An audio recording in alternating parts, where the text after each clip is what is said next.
दोस्तों, क्या आपने कभी नोटिस किया है कि महीने की 20 तारीख आते-आते आपका बैंक बैलेंस वेंटिलेटर पर क्यों चला जाता है?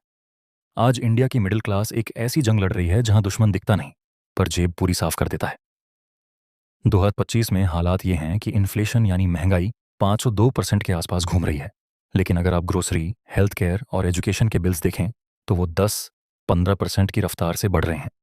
पहले 1 करोड़ रुपए एक रिटायरमेंट ड्रीम होता था, पर आज के इन्फ्लेशन के हिसाब से 2 करोड़ रुपए इज द न्यू 1 करोड़ रुपए, क्योंकि लाइफ एक्सपेक्टेंसी बढ़ गई है और सेफ्टी नेट्स जीरो हैं।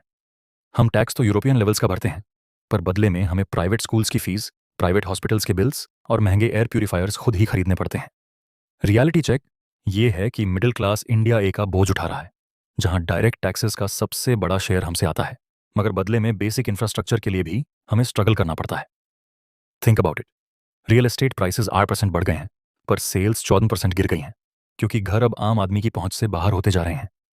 तो सॉल्यूशन क्या है? सिर्फ रोने से काम नहीं चलेगा, हमें वेल्थी एंड स्मार्ट बनना पड़ेगा। सबसे पहले लाइफस्टाइल इन्फ्लेशन को कट कीजिए। वो नया आईफोन या ईएमआई वाली गाड़ी आपका एसेट नहीं, लाइबिलिटी है। सेकंड, टैक्सेशन बेनिफिट्स का पूरा फायदा उठाइए।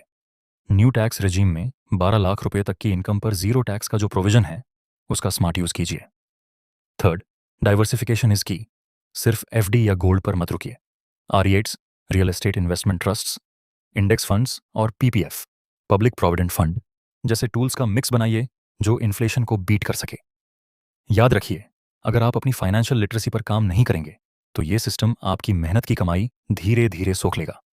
Be the master of your money, not it's slave.